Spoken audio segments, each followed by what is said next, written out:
galera, professor Paulo Renato aqui para mais um tópico de aula. Hoje a gente vai falar de movimento uniforme, ou também chamado de movimento retilíneo uniforme. Eu vou trazer uma explicação bem simples, tá? Para você aí que está vendo pela primeira vez, do nono ano, primeiro ano, e até para você do terceiro ano que já viu, entender bem, compreender e aprender de vez esse negócio aqui, tá?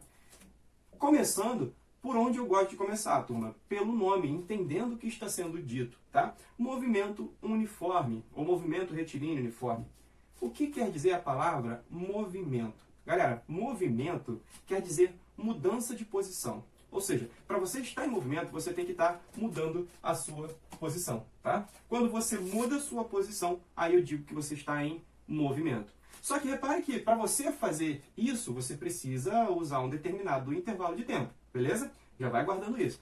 Ok, então o movimento eu gasto, ou melhor, eu mudo de posição num determinado intervalo de tempo. Isso é movimento. Agora, o movimento retilíneo, quer dizer retilíneo? Retilíneo é linha reta, tá? Retilíneo é linha reta, ou seja, seu movimento é em linha reta. E além disso, ele é uniforme. O que quer dizer isso? Ele é de uma única forma. Como assim? Olha aqui, eu desenhei uma partícula, tá? E aí, digamos que a partícula estava em movimento. E aí eu tirei aquela foto intervalada, sabe? Com um intervalo de tempos iguais. Digamos que ela tenha andado, na verdade, é uma foto, né? Eu tirei de 1 em 1 segundo. Ou seja, daqui para cá, eu gastei um intervalo de tempo de 1 segundo. A foto demora 1 segundo para ser tirada. Então, repare que ela estava na posição 10. 1 segundo depois, ela estava na posição 20. Beleza? Aí, como é de 1 em 1 segundo, repara, 1 segundo depois, novamente, a posição agora dela é 30. Tá aqui. E 1 segundo depois, a posição dela agora é 40. Opa, repare, olha o que está acontecendo. Ela está tendo uma mudança da posição dela, tá? No mesmo intervalo de tempo. Olha só, para cada 1 segundo, repare que ela está andando exatamente, ó, 10, 10, 10, tá? De 10 para o 20, 20 para o 30, 30 para o 40, 40 para o 50. Reparem que ela está em movimento, tá? Num intervalo de tempo, sendo que esse movimento é em linha reta, e é de uma única forma. Como assim de uma única forma? Ela sempre anda 10 metros no mesmo intervalo de tempo. 10 metros no mesmo intervalo de tempo. 10 metros no mesmo intervalo de tempo. Então, repare, esse movimento, essa mudança de posição é sempre da mesma forma, tá? E é exatamente isso aqui que vai caracterizar a sua velocidade. A velocidade nada mais é do que a mudança de posição que você tem pelo intervalo de tempo. Que é isso, professor? Não entendi nada. O que é esse delta S? O que é esse delta T? Eu vou te explicar, tá? Olha aqui, ó. Repare, a posição é representada pela letra S, tá? Por isso que tá aqui, ó. S dado em metro. Esse S é do espaço, só que lá no inglês, space, tá? Então, repare, o espaço inicial era 10, o outro espaço era 20, o outro espaço era 30, o outro espaço. Então, eu represento a posição da minha partícula, do meu corpo, do carro, quer que seja, pela letra S, espaço, tá? E esse triângulo aí, professor? Não entendi esse triângulo. Esse triângulo, na verdade, ele é o que a gente chama de delta. Delta, né, uma letra grega, ele simboliza aqui na física a variação. Variação. Então, peraí. Delta S é a variação de S, variação do espaço. Ah, sim, então sim. Agora, o que é essa variação? Como que eu calculo essa variação? Um exemplo que eu gosto de dar é um exemplo financeiro, que aí todo mundo entende, né? Vamos lá, digamos que você sai para trabalhar e você sai com 20 reais para trabalhar. Aí, quando você volta no final do dia, você está com 120 reais. A minha pergunta para você é, de quanto variou a sua grana? Pô, se eu saí com 20 e voltei com 120, o que variou foi de 100. Claro. E como você fez essa conta? Você pegou lá o que você tinha no final e tirou o que você tinha no início. É isso que é a variação. Eu fiz 120 menos 20. Então dá 100. É isso que é a variação, turma. A variação sempre vai ser o final menos o inicial. Ou seja, repare aqui nesse exemplo. A minha variação da posição vai ser o final, que é 50, menos o inicial, que é 10. Beleza? Isso é a variação da posição. E aí, lógico, pelo intervalo de tempo também. Tranquilo? Beleza? Ou seja, olha aqui. A minha variação de posição eu já vi que foi 40. E o intervalo de tempo? Ele gastou 1, 2, 3, 4. 4 menos 0. 4 menos 0, 4. Ah, então ele gastou 40, ele andou 40 num intervalo de tempo de 4. Se você fizer 40 sobre 4, vai dar 10. E é exatamente isso a velocidade. Olha aqui, ó. A velocidade com que ele está andando, que ele está se movimentando, é de 10 metros por segundo. Ele anda 10 metros para cada segundo, tá? A cada segundo que passa, ele anda 10 metros. Está aqui, ó. A cada segundo que passa, ele anda 10 metros. Está aqui, tá? Bem claro. E aí assim você percebe que a unidade, então, de velocidade é metro por segundo. É a unidade de velocidade. Isso aqui no sistema internacional, que a gente chama de SI. Mas, professor, o que é o SI? O que é o sistema internacional? O sistema internacional é um sistema de medida que vale para o mundo inteiro, beleza? É um padrão de medida para o mundo inteiro. Por isso a gente chama de sistema internacional de medida. Tranquilo? Agora, pessoal, olha só, a gente aqui não costuma usar metro por segundo, não. A gente geralmente usa quilômetro por hora. O que aconteceu com o quilômetro por hora? Nada, ele existe ainda. Você vai pegar questões de quilômetros por hora. Só que a gente vai ter que passar para o sistema internacional muitas vezes. Beleza? E como que eu faço essa mudança de quilômetros por hora para metros por segundo? Assim, cara, ó. Se eu tiver em metro por segundo e precisar passar para quilômetro por hora, como é que você vai fazer? Você vai fazer assim, ó. Se eu tiver de metro por segundo para passar para quilômetro por hora, o que eu vou fazer é o seguinte, ó. Eu vou multiplicar por 3,6. Multiplicar, pessoal, olha como é que você vai guardar. Você vai fazer o seguinte, eu não estou saindo do menor para o maior, metro é menor do que o quilômetro, então eu estou saindo do menor para o maior. Se eu saio do menor para o maior, eu multiplico por 3,6. Beleza? Agora, se eu precisar sair do maior para o menor, ao invés de multiplicar, eu divido por 3,6, tá? 3,6, divido, não é diminuo não, divido por 3,6, tá aqui. Beleza? Então tá aqui, vai existir a unidade quilômetro por hora, mas quando eu precisar colocar no sistema internacional, eu tenho que fazer esse processo aqui. Beleza? Aí, cara, reparem, a minha velocidade, ela sempre se manteve. Olha aqui. Para ele andar sempre 10 metros no intervalo de tempo de 1 segundo, 10 metros no intervalo de tempo de 1 segundo, a minha velocidade não pôde se mudar, não pôde variar, não pôde modificar o seu valor. Ela teve que se manter 10 metros por segundo. Percebeu? Então, repare, num movimento uniforme, para eu garantir que esse meu movimento é realmente uniforme, que ele sempre vai ter um deslocamento igual no mesmo intervalo de tempo, é necessário que a minha velocidade seja constante. E aí isso aqui é o que desenha a característica principal do movimento uniforme. É a velocidade ser constante, tá? Então, agora você sabe que a característica principal constante. A característica principal de um movimento uniforme é a velocidade ser constante. Ela não vai mudar, turma, ela vai permanecer nesse valor, tá? O que é ser constante? É não mudar de valor. Então, para esse exemplo, eu fiz com ela valendo 10 e não mudou em momento nenhum para garantir que o movimento é uniforme. Tranquilo? Agora, a partir dessa equação que você teoricamente já conhece, tá? Eu vou desenvolver o que a gente chama de função horária da posição. Por que isso, professor? É simples. Olha o que é simples. Repare, se eu mantiver essa velocidade, dá para eu saber qual é a posição que esse cara vai estar. Só que vai depender do tempo. Como assim? Ó? Eu sei que aqui eu cheguei, 20, 30, 40, 50. Se passasse mais um segundo, qual seria a posição? 60. Se passasse mais um segundo, qual seria a posição? 70. Mais um segundo. 80. Mais um segundo. 90. E assim sucessivamente. Só que para eu não precisar ficar fazendo de 10 em 10 um somatório, tá? Eu vou montar uma função que a minha posição vai estar em função do tempo, de quanto tempo passou, tá?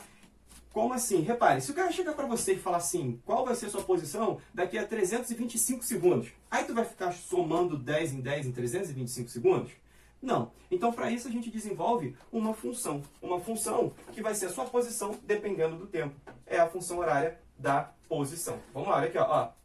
Repare, eu sei que velocidade, então, ela é ΔS sobre ΔT. Só que o ΔS vai ser o S final menos o S inicial. Olha aí o que é o delta. É isso aqui, tá? A posição final menos a posição inicial. Assim como para o tempo. Vai ser o tempo final menos o tempo inicial. Tá aqui, ó.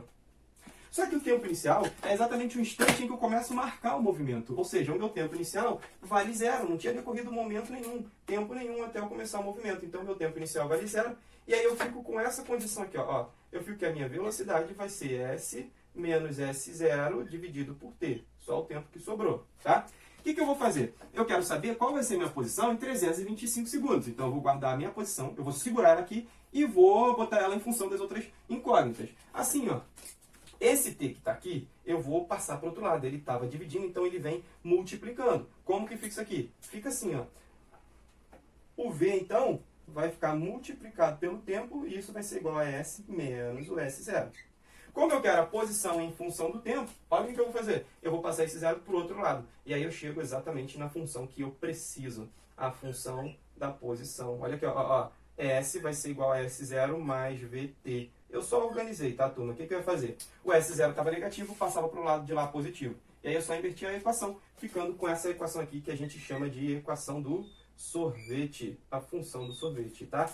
Essa daqui, turma, ó, é a função horária da posição. Como assim, professor? Assim, ó, é a sua função horária da posição. Olha bem o nome dela. É a posição dependendo da hora. É a função, ou melhor, a posição em função do tempo. Por isso, função horária da posição, tá? A nível de exemplo, eu vou jogar exatamente esse movimento aqui, ó, dentro dessa equação para você ver como é que fica. Repare, o S é a minha posição em função do tempo, tá? O S0 é a minha posição inicial, o meu espaço inicial. O V é a minha velocidade. E o tempo é o tempo decorrido, tá? Esse tempo ele está passando, então eu não preciso colocar um valor para ele, porque ele pode estar no 5, pode estar no 6, pode estar no 10. Então, montando a função horária da posição desse movimento, eu ficaria com isso aqui, ó. Olha como é que ficaria dentro do exemplo que eu estou fazendo. S é igual. Qual é a minha posição? Qual foi o meu espaço inicial aqui? Ora, o meu espaço inicial ali, ó, foi 10. Ah, tá. Então, 10 mais a velocidade. Qual é a minha velocidade aqui? Só a gente viu que ele anda 10 metros por segundo. Então, a minha velocidade vale 10. Tá aqui, ó. Exatamente. Então, 10 porque a velocidade também é 10. Isso no intervalo de tempo t, que eu não sei. Reparem aqui, ó, que você tem exatamente a posição dependendo do seu tempo para adquirir um determinado valor. Ou seja, é a sua posição em função do tempo. Beleza? Para eu ter um valor de posição, eu tenho que ter um valor de tempo. É isso, cara. É um em função do outro. Se eu não tiver valor de tempo, eu não tenho valor de posição. Percebeu? Agora, o cara pode me perguntar, no 325 segundos? 325 segundos eu jogo aqui, ó, 325 segundos, e eu calculo essa conta e acho a minha respectiva posição, sem precisar ficar somando de 10 em 10. Para isso que eu tenho essa função horária da posição. Percebeu? Lembra bem, ó, que esse cara que não multiplica ninguém é a posição inicial. Esse cara que multiplica o tempo é a velocidade. Guarda bem isso. Função horária da posição. Só que esse nome, ele é um pouco assustador. Função. Função. Pessoal, função. E toda função tem o seu gráfico, tá? Agora, falando num nível um pouco mais aprofundado, para quem é bom de matemática, sabe que isso aqui é uma função do primeiro grau. Ela tem uma maneira de funcionar, é uma função do primeiro grau, tá? E uma função do primeiro grau sempre terá expresso num gráfico uma reta. É por isso que essa função aqui, sim, ela vai ser expressa por uma reta. Como? Assim, ó, crescente, ou assim, ó, decrescente, tá? Usando exatamente esse exemplo aqui no gráfico, tá? Eu vou usar exatamente o movimento aqui para expressar bem, para você entender bem. Olha aqui como é que fica. Coisas que eu tenho que saber nesse gráfico. O que eu tenho que saber nesse gráfico, professor? Primeira coisa, esse cara aqui, ó. Quem é esse cara aqui? Esse cara, irmão, é a posição dele para quando o tempo vale zero. A posição dele para quando o tempo vale zero é a posição inicial. Ou seja, seria o seu S0. Tá? Aqui, ó, é o seu S0. Só que o seu S0 é a sua posição inicial. O seu S0 aqui, nesse caso, desse exemplo, seria qual? 10. Tá aqui, ó. Só que eu não vou colocar ainda. Vamos lá. Vamos com calma. Vamos lá. Vou colocar isso aqui, ó. Então, a minha posição inicial seria 10. Tá aqui, ó. 10. A minha posição inicial, tá? Galera, é olhar e ver. É olhar e ver. Olhou o gráfico, onde o gráfico toca o eixo Y, se for posição pelo tempo, é a minha posição inicial, tá? Reparem que aqui descreve exatamente a posição que está mudando. Ó. A posição do cara era uma, agora é outra. A posição desse móvel era uma, agora é outra. Ele saiu de uma posição S0 para uma posição S. E nisso ele gastou um determinado intervalo de tempo. Tá aqui, ó. Para esse exemplo aqui, eu vou botar então, ó, a minha posição aqui vale então 50. Vou dizer que vale 50. Ele saiu do 10 e foi para o 50. Só que para fazer isso ele gastou 1, 2, 3, 4. 4 segundos. Tá aqui, ó. Gastou 4 segundos, tá? Beleza. Então o que eu preciso saber do gráfico? Primeira coisa, amigo, esse ponto. Aonde o gráfico toca o eixo Y é a minha posição inicial. Ok. Guardei, isso aqui é importantíssimo. Foco máximo nisso, tá? E outra coisa que eu preciso saber é que sim, é possível que eu calcule aqui também a minha velocidade. é possível extrair do gráfico a velocidade do carro. Como assim? Reparem que daqui para cá, ó, daqui para cá é justamente o que eu chamo de ΔS. Por quê? É a posição final menos a inicial. Então daqui eu consigo extrair o meu ΔS.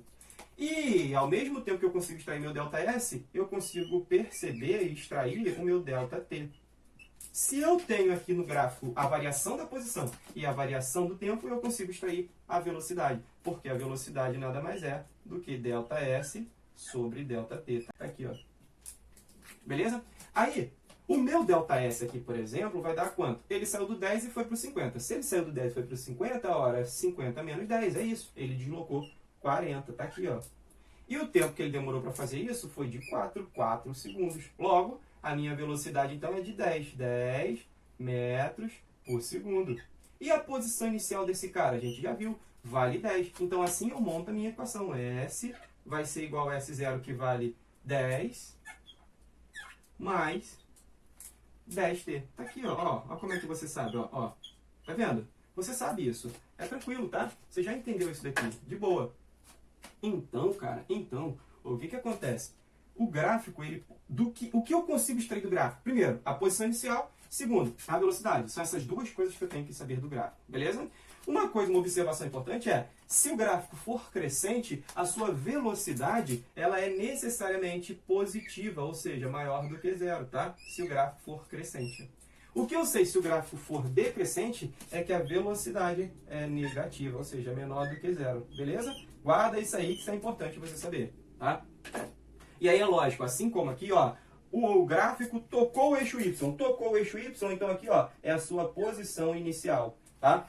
Aqui não dá para descrever esse movimento, porque esse movimento aqui é o que a gente vai ver que é progressivo na próxima aula. Beleza até aqui? Espero ter ajudado. Te encontro no próximo tópico. Bons estudos!